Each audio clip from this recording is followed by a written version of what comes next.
The wicks caught on the first try. That surprised me. I'd expected them to fight back, to resist like most things did these days. But they stood tall in their silver holders, flickering with a soft, steady light that danced across the old lace. Runner. I adjusted one slightly, just a little tilt, and stepped back. My hands didn't tremble, but something inside me fluttered.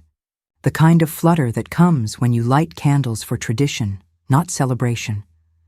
I looked at the reflection of the flames in the window glass, how they bent gently around the lines in my face, the same lines that had leaned over birthday, cakes and kissed bruises and packed lunches.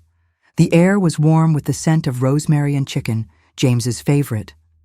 I wiped my palms down the front of my apron and looked around the table one last time before calling them in.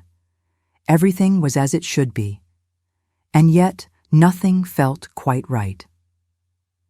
We sat in the quiet kind of way that only family can sit, too much shared to be strangers, too much unsaid to feel close. I passed the rolls. He took one without a glance. The roast was cooked just right. The salad had that fresh garden snap, but I couldn't taste a thing. My fork moved from habit, not hunger. He didn't speak, just cut his meat with short, tight motions, like the knife was doing more than slicing. It was digging. His wife glanced down at her plate, polite and distant, like a guest at someone else's family dinner. I looked at him, at the slope of his shoulders, how he chewed like time owed him something. The ceiling fan turned overhead, and I heard the lemonade sweating on the counter begin to drip onto the floor. It was the only sound besides the forks and the clink of china. I wanted laughter. I wanted warmth. I got silence that hummed louder than any argument could. He leaned forward. I saw it in his eyes before I heard the words. That look, cold, clipped. It used to show up when he was a teenager, usually before slamming his bedroom door. But this time it was sharper. We don't owe you anything. That's what he said, just like that. Like he was talking to a bank, not his mother. The words cut clean, but the pain came slow, like frostbite. I blinked once, then again. There was a pause, long and hollow, and the fly at the window buzzed against the pane. It had nowhere to go, just like me at that moment. I sat still, trying to breathe through the weight in my chest. All I could smell was the roses, old, wilting ones James had planted out back. They'd been cut that morning, but somehow they already felt like they were dying. I didn't argue, didn't flinch, just smiled, soft, shallow. I nodded like I was agreeing with a waiter about the weather, not with my son about my worth. The table between us held so much.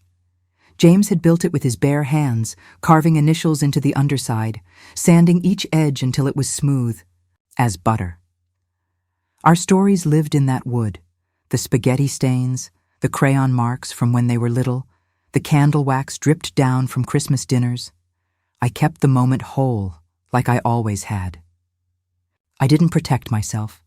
I protected the room, the quiet, the sense of something held together by threads of ritual and memory, even as something inside me unraveled. After the plates were cleared, I stood and walked to the counter. I poured the coffee slowly, one cup at a time, careful not to spill. His cup first. I didn't ask how he wanted it. Of course I knew. But I didn't ask. The cream swirled in soft ribbons, and I set the sugar bowl beside it like it belonged to someone else. My hands moved like they had at church luncheons or PTA meetings, steady, practiced. But this wasn't service.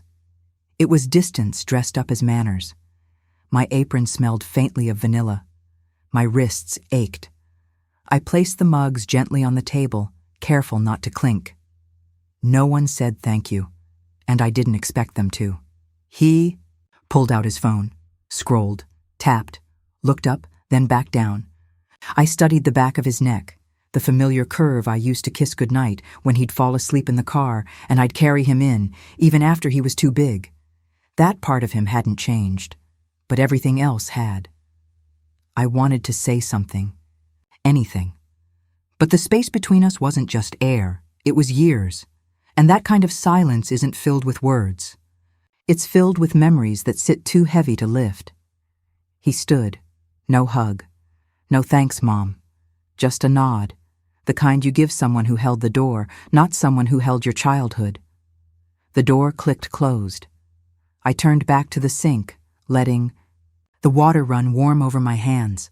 The bubbles rose around my fingers as I stared at the plate in the basin, the fork resting on its edge. Even they didn't clink. The lemon scent of the soap should have been comforting, but it wasn't. It stung, a little, like trying to scrub away a bruise. I watched my reflection in the dark window, and for the first time, I didn't recognize the woman staring back. He came running barefoot, still in his pajama shorts, grass sticking to the back of his calves. His little feet slapped against the dew-wet lawn like he didn't feel a thing. The morning light had just started to stretch across the yard, golden and soft. Birds chirped somewhere above, but all I saw was him, my boy, holding something in his clenched fists like he'd found treasure. "Close your eyes," he shouted. I smiled, played along, and covered them with my hands. I heard his giggle, felt his breath close to my face. "Okay, now open." In his palm, a messy, crumpled handful of dandelions. Most of the stems were bent, a few petals already falling loose. But he held them out with such pride, like he'd picked gold just for me. "They're for you," he said, "'cause you make pancakes." I bent down, took them gently. "Thank you, sweetheart." The sun lit up his curls, catching the sparkle in his eyes, pure joy, without condition or plan. I kissed the top of his head, breathing in the warm soil, and spring air clinging to him. That moment stayed tucked in my chest for years. I didn't need a vase. I already had a place to keep them. He sat at the kitchen table, tongue sticking out as he wrote. Honor was spelled with a backward R. Grace looked like it had been shaken awake. I leaned over his shoulder, the scent of syrup, and lemon soap thick in the air, and pointed gently at the letters. "Close," I said. "Try again." The griddle hissed behind us. I flipped pancakes with one hand and tapped chalk dust off my fingers with the other. Morning sun flickered across the linoleum, and he asked, "What's grace mean, really?" I set the spatula down. "It means kindness that's not earned, doing something good when you don't have to." He nodded like he already understood. "Like when I didn't tell Tommy to spill paint?" Exactly like that. He smiled and added a little heart beside the word. We sat there, words written crooked but full of meaning, pancakes steaming beside us. He was learning spelling, yes, but he was learning love too.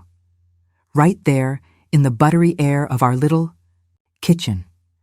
I'd sit on the porch with my tea and watch him, legs pumping, cheeks red, laughter bouncing off the trees. That tire swing was hung from the old oak James planted the year he was born. It creaked with every pass, but it held him. Always. Did. To him, it was everything. A spaceship, a pirate ship, a preacher's pulpit. He'd yell out to no one, arms spread wide, like the whole world was his congregation. I remember thinking, if he feels this free now, he'll carry that feeling with him always.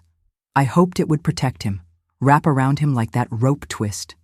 On the swing, he'd call out, "Look, Mama, higher!" And I'd wave back, "Fly, baby, just don't let go." The air smelled like blooming lilacs and damp earth. Birds chattered overhead like background singers in his adventure. I didn't interrupt. I just watched him rise and fall again and again, wrapped in joy so pure I almost believed it could last forever. They were everywhere, tucked into recipe books, stuffed in coat pockets, slipped under magnets on the fridge. His handwriting changed over time, but I kept everyone. "I like your hair today." "Sorry I yelled." "You make the best toast." Some were scribbled on church bulletins, others on napkins from the diner we used to stop at after Sunday service. I never mentioned them, just folded each note and placed it gently in the old cookie tin under the sink. That tin used to hold sugar, cookies when they were little. Now it held apologies, compliments, little flashes of who he was when no one else was looking. Some were written when he was angry, others came after a hard test or a forgotten lunch. But they were his voice, soft, unsure, loving in a way only a boy like him could be. I never needed anything fancy, just his words, scribbled and real. And I kept them all, quietly, just for me. I saw the flyer peeking from his backpack, crumpled between math worksheets and a half-eaten granola bar. Summer Music Camp, it read. He didn't say anything, just watched me read it, eyes hopeful but cautious. I know it's a lot, he said. I didn't say anything that night. Just smiled, kissed his forehead, and told him to go brush his teeth. After he fell asleep, I sat at the kitchen table with the envelope of cash I'd been saving, my shoe money, soft leather ones I'd eyed for months, the kind with real soles, the kind that didn't make my knees ache. I wrote the check, sealed it, and placed it in his folder before he woke up. That summer, he came back with stories, a song he wrote, and a tan that made him look older. I wore my old shoes until the sole cracked sideways, but I never regretted it. Not once. I used to believe that love could carry anything, that bedtime stories read with tired eyes and sack lunches scribbled with hearts could build a boy into a good man. I didn't keep track of what I gave. I never added it up because it didn't feel like giving. It felt like breathing. Every ride to practice, every Band-Aid, every "you've got this" whispered through tears, that was my currency. And it felt richer than anything in a bank. I never asked for anything back. Not thanks, not recognition, just that he'd remember what it felt like to be loved that deeply. Now, looking back, I realize I gave without knowing the balance, and I'm okay with that. Because love, real love, isn't measured, it's offered. Freely. Always. I knew the drawer would stick before I even touched it. It always did. James had meant to fix it years ago. Still, I tugged gently, once, twice, and it caught like it was warning me. I paused. The desk lamp casts just enough light to make the room feel smaller, quieter. I pulled again, and it gave way with a soft scrape that made my shoulders tense. There it was. The envelope sat right on top, crisp and folded with care. Too much care. Like someone had planned for it to be found. I reached for it slowly, fingertips brushing the edge. The paper felt cold, too smooth. My fingers trembled before I could stop them. I knew what it was. I hadn't read a word yet, but I knew. Outside, I could hear the faint patter of rain starting, just a whisper against the roof. Inside, the desk creaked under my weight as I sat. Back, letter in hand. My breath was shallow. Something inside me waited. I stared at the first line for a long time. Not because I didn't understand it, because I did. I understood exactly what it meant. But one word, one little word caught in my throat.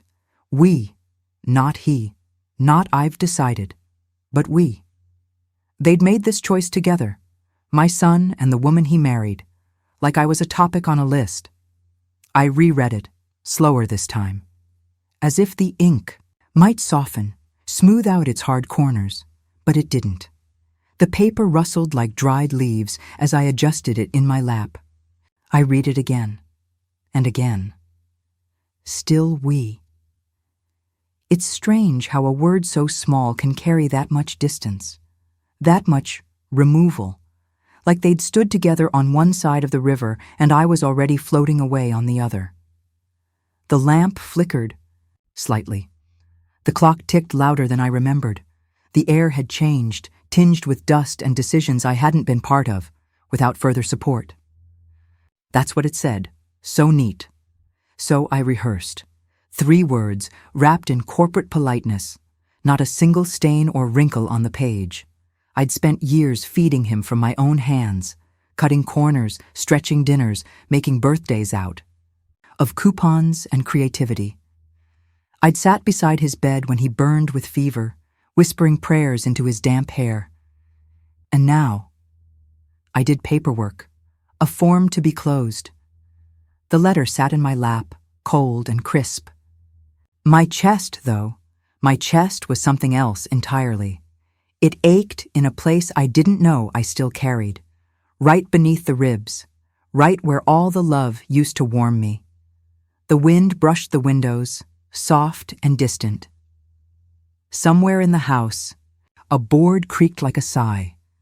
The scent of old ink and betrayal filled the air, too clean to be kind.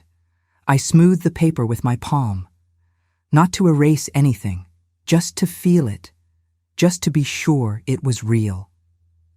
The crease down the middle, sharp and straight, ran like a fault line between who we used to be and what we were now.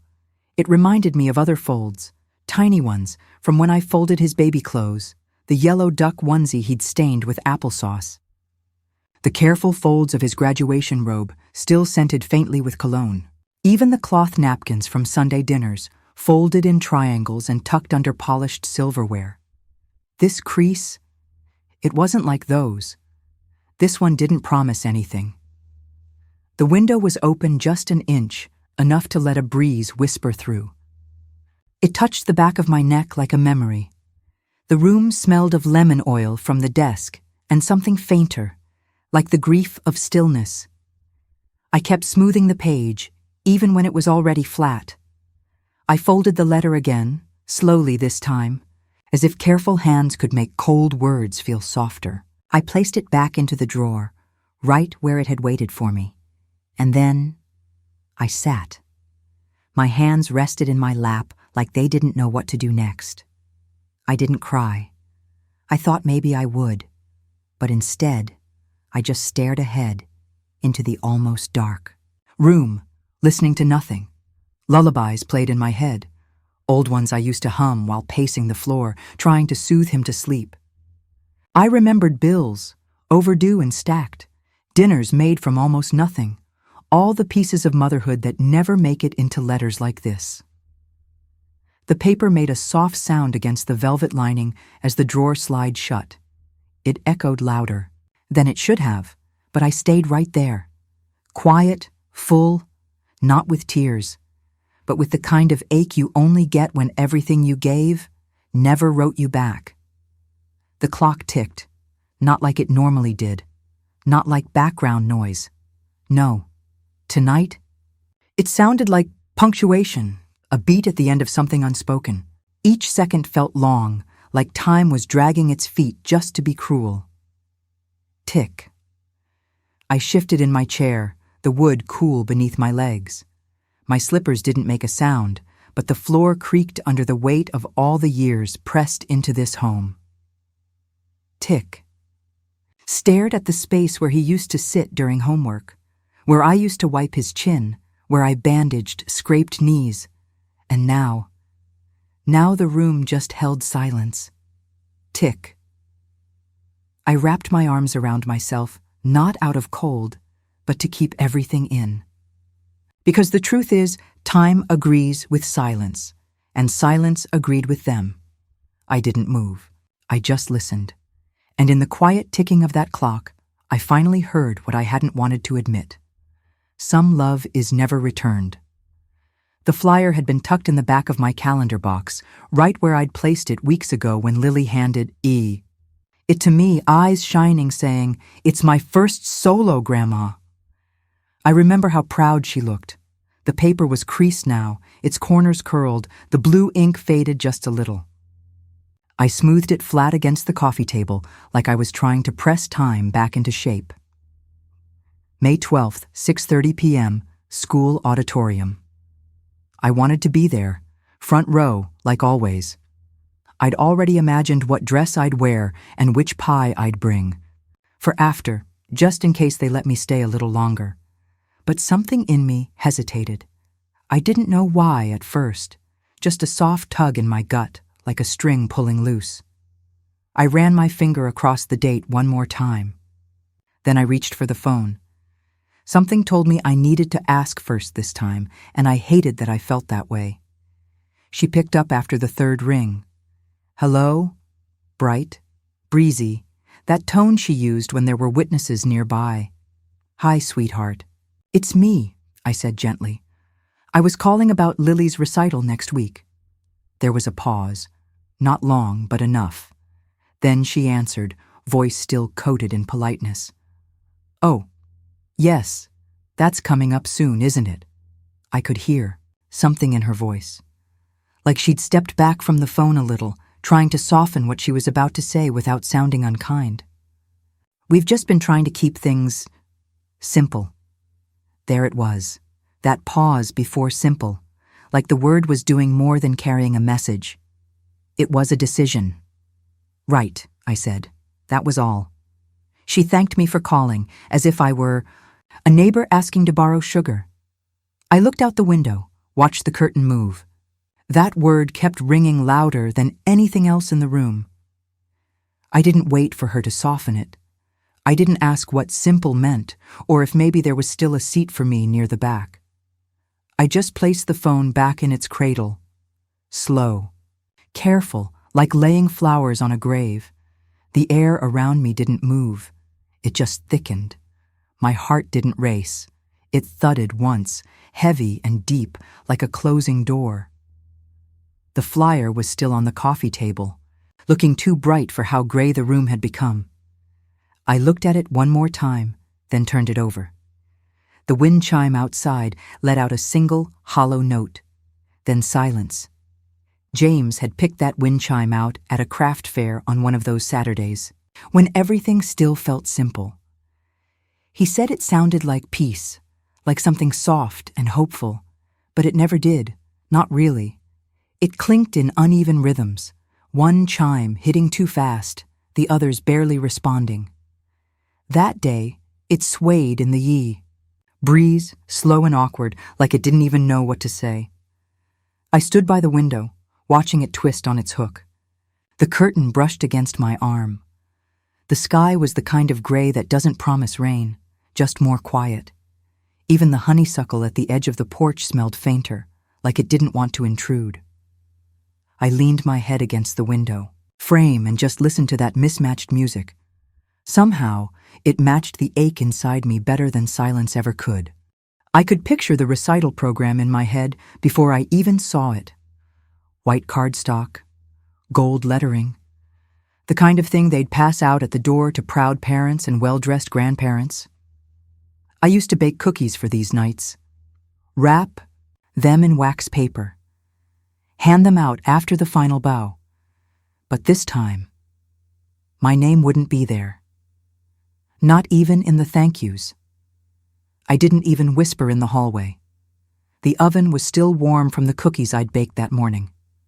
Sugar, with just a pinch of nutmeg, Lily's favorite. They sat untouched on the cooling rack, the smell floating in the kitchen like a question I didn't have the answer to.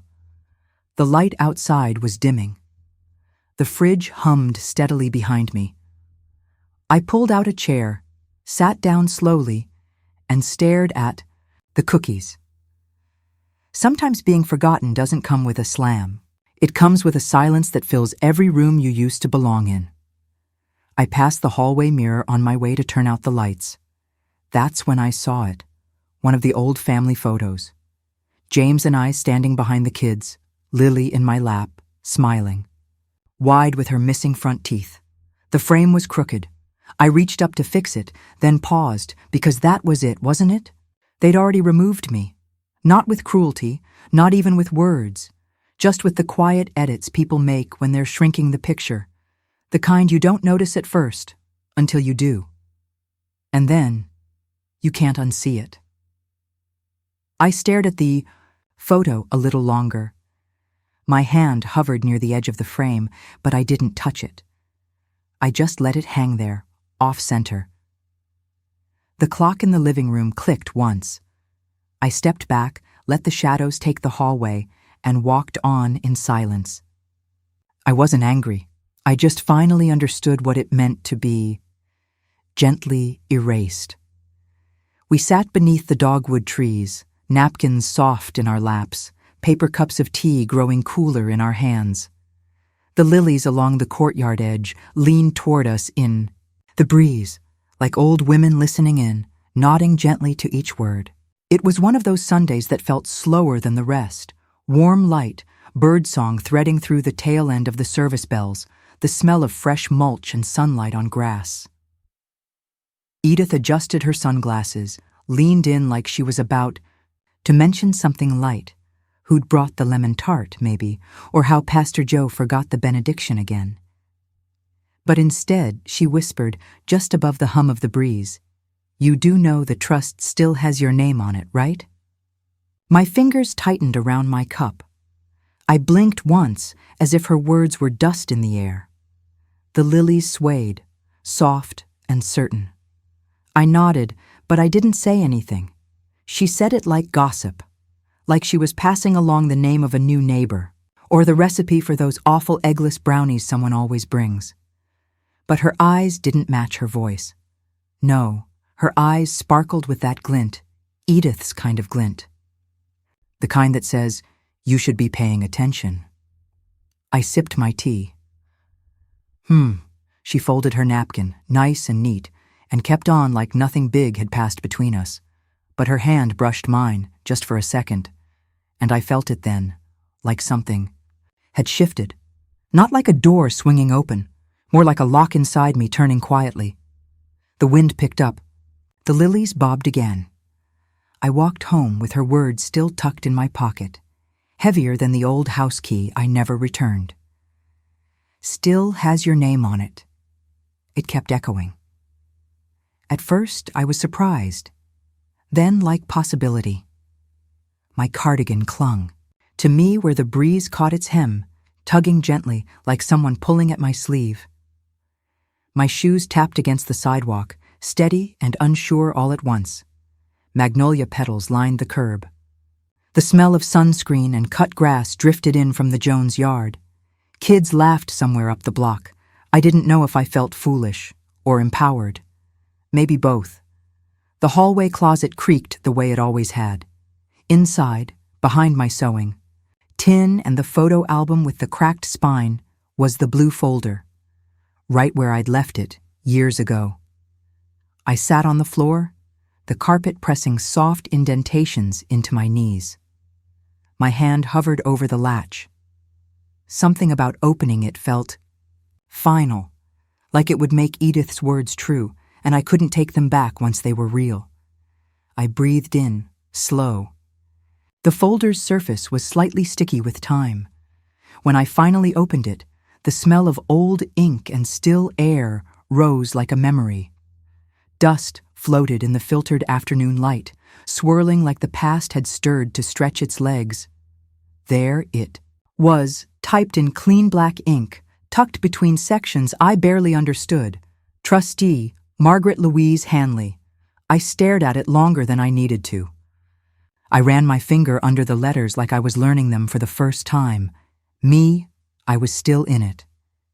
It didn't feel like victory. It didn't puff me up or make me smile. It just grounded me, made me feel like the floor under my feet had come back into focus, like I hadn't made it all up. Like I hadn't been some background character in my own family's history. The tree outside rustled softly through the window. The paper curled slightly at the edges, but the truth of it remained, flat and still.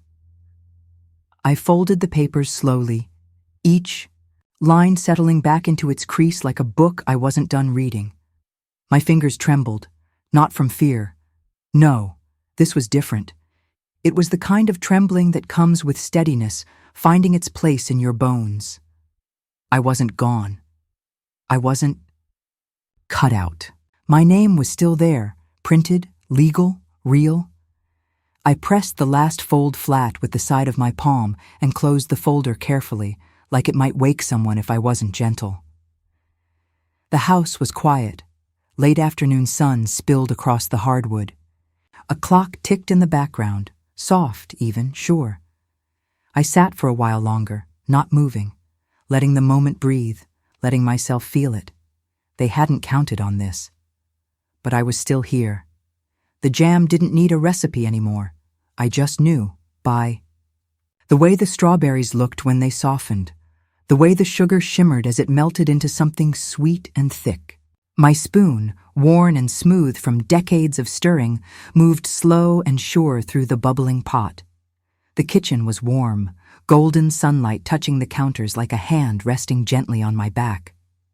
The scent of lemon rind and cinnamon filled the air, and the gospel radio hummed low, soft enough that I didn't hear the words, just the comfort. I ladled the jam into jars, one after the other, each one glowing red and radiant. They lined the window like tiny stained glass blessings. No one was coming for them. No granddaughter waiting to sneak a taste. No daughter asking for a jar to take home. But that was okay. I didn't need a reason. I just needed the rhythm. The quiet was still there, but it didn't press like it used to. It wasn't heavy or sharp. It settled, like an old quilt I finally stopped fighting with. I sat in the kitchen, windows open, breeze curling through lace curtains. The clock on the wall ticked softly, not to remind me of anything, just to keep me company. It wasn't the silence that had changed. It was me.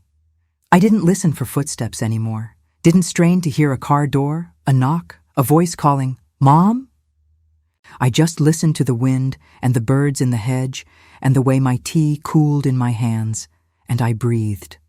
Not with urgency, not with hope or ache, just with peace. I planted the mint without a plan, just one little pot near the corner of the porch. No chart, no recipe, no guests to impress, just because I liked the smell. Now every time I stepped outside, it met me. That sharp, clean scent that cuts through memory like a blade and a balm all at once.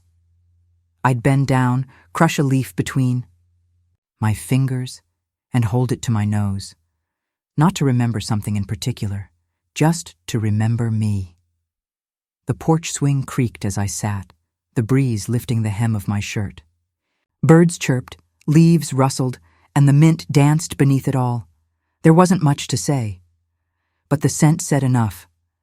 I picked up the needles without thinking. The yarn slid over my fingers like a memory, warm, patient, unhurried. I didn't have a baby to knit for. No birthdays coming up. No deadline, just the rhythm. Knit, purl, breathe, knit, purl. The afternoon light stretched across the sitting room, honeyed and soft. Lilac drifted in through the screen door. The house made the same old sounds, the tick of the mantel clock, the distant hum of the refrigerator, but none of it felt empty. I didn't even look at what I was making, just let the rose grow in my lap. A scarf with no owner, a shawl without a destination. It didn't matter. For once, I didn't need the finish line. I just needed to move and to let time move with me. I stopped filling the house like it was a jar I didn't know what to do with. No more forced music playing in every room. No more fake conversations with the television. I let it be quiet, and something strange happened. It stopped echoing. It started breathing. I opened the windows wide, let the last of the evening light slide across the floors. The air moved through the curtains like a hush. I sat with a cup of tea and didn't pour a second, didn't wait for anyone to join me. There were no footsteps coming down the hall, but I didn't flinch at the absence anymore. I leaned back into the silence, not because I gave up, but because it finally felt like mine, and the house, old and weathered, seemed to settle too, not empty, just still. The little bell above the door let out the softest chime as I stepped inside. It wasn't loud, but it made the woman at the counter glance up and smile politely. The scent hit me first. Old carpet, printer ink, and whatever muffins the cafe next door had just pulled from the oven. I hadn't been in that branch in years. The floors still had that faded checkerboard linoleum, wood paneling on the walls, a ficus in every corner, dusty but holding on. I walked steadily, but my heart, it tiptoed.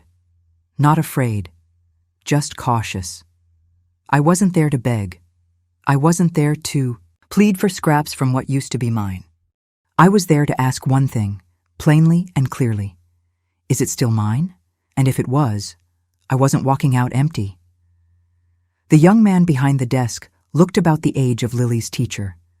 Glasses too big for his face, shirt tucked in a little crooked. But there was something about him, kindness, worn loose like a sweater 2 sizes too large. "Good morning, ma'am. How can I help you today?" I gave him the trust number, watched his fingers type gently across the keys. He paused, looked at the screen, then back at me. "Give me 1 second. I just want to double-check this." He clicked through a few more. Windows, eyebrows slightly raised, like he was preparing to say something hard but didn't want to rush it. And then his face softened. "Everything looks clear. You're still listed, ma'am. It's yours." He said it like he was giving good news to someone who didn't expect to hear it. And maybe I hadn't, but I was listening now. He turned the paper toward me, sliding it just enough so the heading caught the light. Trustee, Margaret Louise Hanley. It was right there, not hidden, not up for debate. My name, printed plainly across the top. I stared at it longer than I had to. Let the shape of each letter settle inside me. That wasn't just ink. That was every dinner I'd made, every bill I'd paid late to cover something they needed. Every night I stayed up, rocking colds and bad dreams away. That name had been written in 1,000 ways over the years. But seeing it here, formal, legal, unshaken, it felt like something had been restored. Something no one else could rewrite. Let my fingers rest on the paper for a moment. Then I exhaled. He slid the form across the desk, crisp and waiting. The pen followed after, resting just to the right of my name. I reached out slowly. My fingers didn't tremble. Not this time. I held the pen the way I used to hold birthday cards and thank you notes, deliberate, steady, proud. I signed it in cursive, all loops and clear lines, just like I'd taught Lily when she was small. I watched the ink flow. No smudges, no hesitations, just my name, fully mine again. He glanced at the paper, nodded, then gently gathered it with the others. I didn't feel like I had taken anything. I felt like I had returned to something that had always been mine. Something they had forgotten, but I never did. There was no drum roll, no stunned apology, no lawyer was running down the hallway saying, wait, we made a mistake. There was just a quiet moment, a hum in the air, the slow creak of my chair. As I stood, I folded the document carefully, tucking it into my purse like a cloth napkin after supper. It didn't feel like victory. It felt like dignity. I wasn't gloating. I didn't need to. I had what was mine. The office clock ticked behind me, soft and even. I adjusted my bag on my shoulder. My shoes clicked softly against the tile. Peace doesn't need applause. It just needs truth. As I stepped back into the morning, the sun was warmer than when I'd arrived. The sidewalk carried that gentle heat that seeped up through your shoes. I passed the cafe, and the smell of dark roast coffee floated out through the door. It caught me by surprise. How good it smelled. Not sweet, not soft, bold. And for a moment, I stopped walking. Just stood there, breathing it in. That's what it felt like inside me. This moment, not revenge, not bitterness, just balance, like a strong cup of coffee that's been sitting on the stove, waiting to be poured when the timing is finally right. It had taken time to steep, but justice, like coffee, is best when it's slow and hot.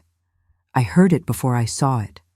Gravel popping under tired tires, headlights flashing against the trees, and then that door slam. Too sharp, too loud for a porch meant for hush and reflection. The porch swing creaked. Behind me, steady and slow, trying to hold on to the peace that had just been disturbed. He stepped out of the car, pale under the fading sky, pacing before his feet even settled. One hand jammed in his pocket, the other tugging at his collar like the air had thickened. The honeysuckle breeze brushed against my cheek, soft and sweet. I stayed seated, fingers wrapped around the mug in my lap. He was back, but not in the way that children return home. This was something else, restless, heavy. I didn't stand. I didn't smile. I just watched and listened as twilight did its best to muffle the weight he brought with him. He stood just at the edge of the porch steps, hands in fists, like they didn't know where else to go. His eyes flicked from the screen door to the potted mint beside it, like maybe that little green thing would give him an answer I wouldn't. He didn't knock.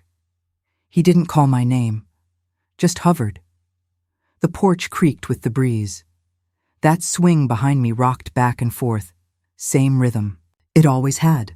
The air was thick with summer heat, but the unsaid things made it thicker.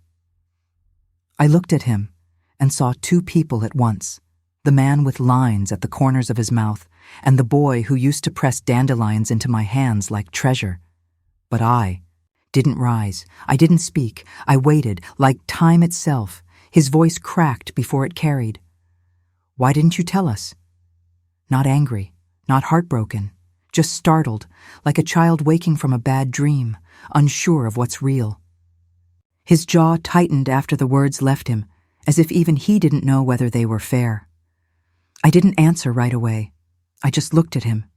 He was taller than I remembered, broader in the shoulders, but smaller somehow too, shrinking under the weight of his own question.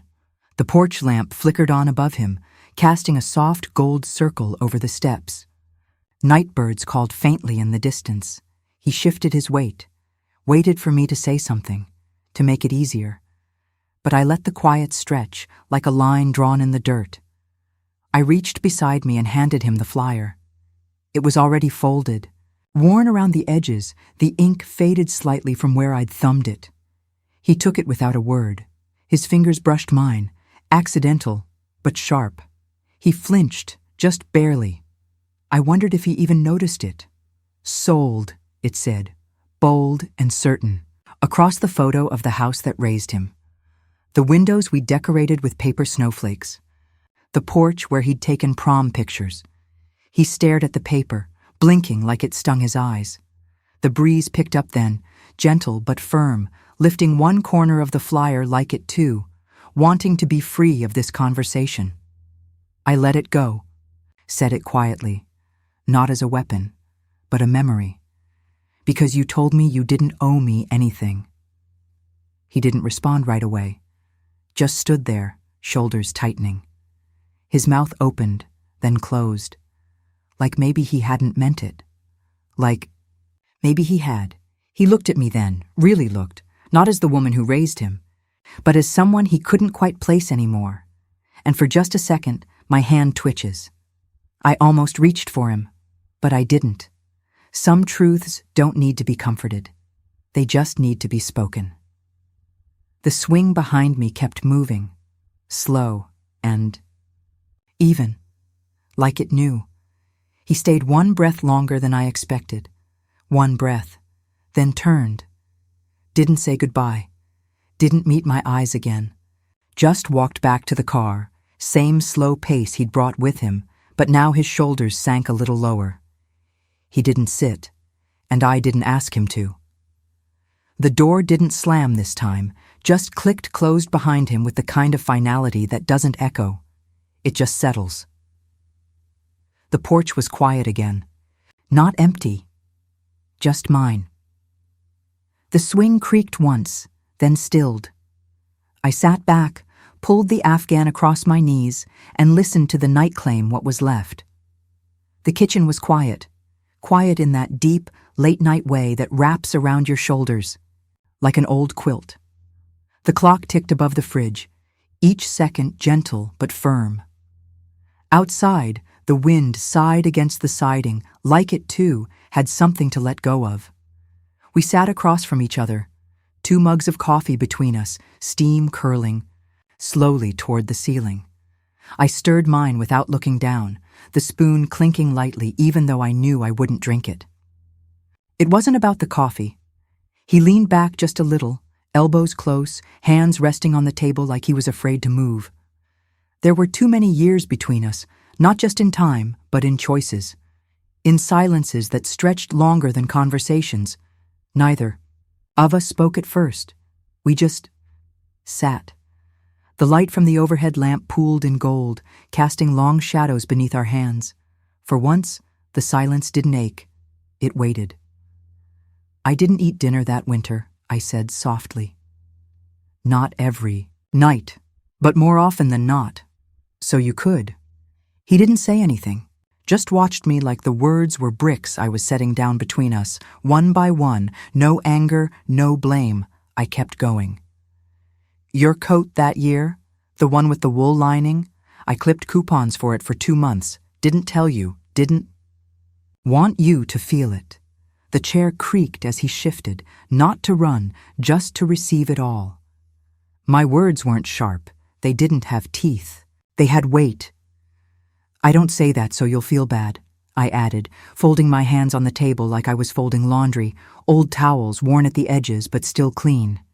"I say it because you should know." The warmth from the mug reached my palms, and beneath it, I felt the warmth of memory, tender and tired. I looked down at my hands, then lifted my eyes to him. "You remember when you had that fever, so high I could barely think straight? You were 7, maybe 8. He nodded, barely. "I laid on the floor beside your bed. Couldn't sleep. Couldn't sit. Just pressed my hands into the floorboards and whispered prayers I didn't even know how to finish. Not because I thought they'd be answered, but because it was all I had left." I let the words hang. The spoon I'd left in the saucer clinked as it shifted slightly, reminding me that time hadn't stopped.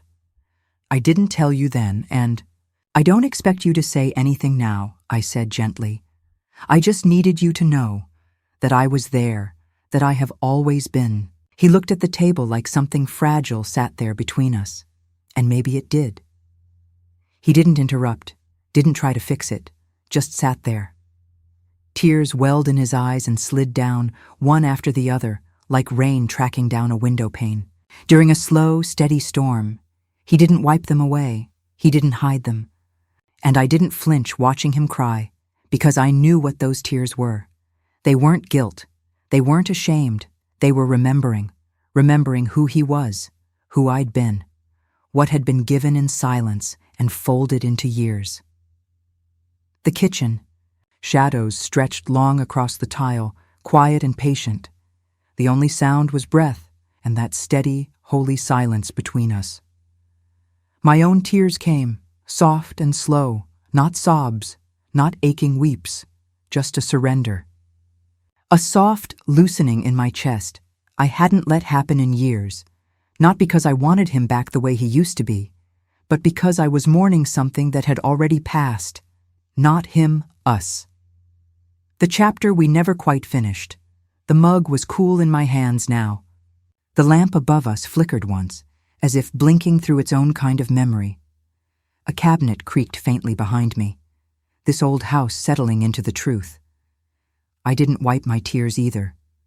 They belonged here, with everything else I'd left unsaid. "You don't get to edit legacy," I said finally. Not loud, just true.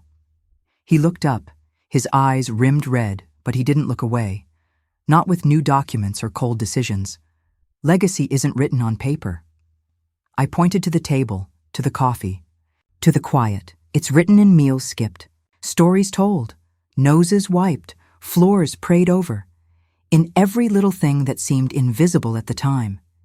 He didn't move, just listened, really listened. "It's not perfect," I said, voice gentler now, "but it's permanent." Outside, the wind tapped the windows like it agreed. Inside, the coffee was cooling, but my voice stayed warm. Legacy doesn't shout. It lingers. His hand reached toward the mug, not quickly, just a quiet reflex. He hovered there a second, fingers brushing the handle. And then he stopped, let his hand fall flat on the table instead. There was nothing left to say. But the silence didn't feel like a wall anymore. It felt like a window. The light in the kitchen was soft and fading, edges of the room slipping into shadow. I glanced at the glass and saw our reflections, his shoulders a little hunched, my hands resting still. It was nearing 1 a.m., and in that silence, I felt something close, not anger, not distance, something waiting, but not gone. The rain tapped against the roof like old friends do. Soft, familiar, never in a hurry. I stood at the kitchen window, hands wrapped around a dish towel I wasn't using, watching droplets slide down, the glass in slow, winding paths. Behind me on the counter, the pie sat cooling, steam rising like an offering in church, quiet and holy. The house smelled like cinnamon, butter, and something I couldn't name but had always known. Maybe time. Maybe memory. The gray morning light filtered through the windows just enough to turn the walls gold. I didn't move right away. I just stood there, soaking in the peace that doesn't ask for permission, the kind of peace that waits for you to notice it. The clock didn't tick loud. The fridge hummed its steady tune. And the pie, apple with a buttery crust folded just the way Mama taught me, sat waiting. I wasn't baking for anyone, but I wasn't baking for nothing either. I hadn't touched the recipe box in years. It lived in the back cabinet, behind the big soup pot and the cake stand no one ever asked about anymore. The metal was cool, a little dented on one corner. The hinge creaks when I opened it, stiff from sitting still too long. Inside, exactly as I left it. Cards with flour smudges, handwritten notes in 3 different pens, some from me, some from Mama. One in my sister's handwriting, barely legible, with a coffee stain in the corner and a heart scribbled under, "Love you." I set it down on the table beside the pie. The kitchen was warm, filled with the scent of ink and flour and gospel music playing soft on the radio. A hymn I hadn't heard in a while, crackling just enough to feel like company. I ran my fingers over the tops of the cards, slow, like I was greeting old friends. Holding that box again felt like touching every woman who ever stood in this kitchen. Before me, I pulled a blank card from the middle of the stack, cream-colored, thick, with just enough texture to feel like it had been waiting. I picked up my pen and wrote slowly. Careful. The way Mama used to when she left notes in my lunch. Have a good day. Don't forget you're loved. My handwriting has changed. Over the years, shakier in places, but the way the letters curved that day, it looked like hers. Tall loops, wide spacing, the kind of script that feels more like speaking than writing. I pressed just enough to feel the paper give, and as I wrote, I realized this wasn't just another recipe card. It wasn't just sugar and flour and apples. It was a piece of me, folded and permanent, something that couldn't go stale or fade in a drawer. This wasn't just for the grandkids, it was for whoever found it next, whenever they needed it most. I didn't have to think about the line. Take care of what feeds you. It came easy, honest, like something I'd been saying all my life but hadn't written down until now. It wasn't just about food. It was about time, about love. The story stirred into every pot, every pie, every quiet Wednesday afternoon spent at the stove instead of somewhere else. It was about patience, about doing things without being asked, about nourishing others and not keeping score. I stirred a lot into this life. Not all of it made sense to the ones who watched from outside, but I knew what went into each bite, each choice, each moment. If they ever asked what I left behind, what they should remember, it's that line. Take care of what feeds you, and not just with your stomach, with your heart. I folded the card in half, slow and careful, like a prayer.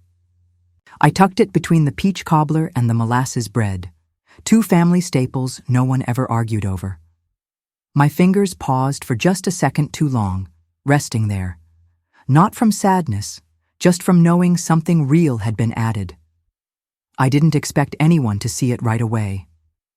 I didn't even write their names on it. But one day, someone would flip through those cards, looking for something familiar, and they'd find this. Not loud, just lasting. The kitchen had quieted now. The radio softened into instrumental. A candle flickered on the sill, casting little shadows that danced across the counter. I stood there a moment longer, letting the silence wrap around me like flour on a board. I didn't cry. I didn't need to. The pie would cool. The rain would stop. The kitchen would fill with new noises someday, but that note, folded and true, would stay. Nestled in that old box, waiting patiently the way women like me always have. Legacy doesn't live in big moments. It doesn't announce itself. It lives in what you leave behind, in the card tucked between cobbler and bread, in the way the sugar, crust cracks just right under a fork, in the soft hum of the fridge, the scent of cinnamon in the air, and the memory that a hand once stirred this just for them. The drizzle outside began to fade, and the house, full of warm scents and soft music, let me close that chapter gently, with both hands.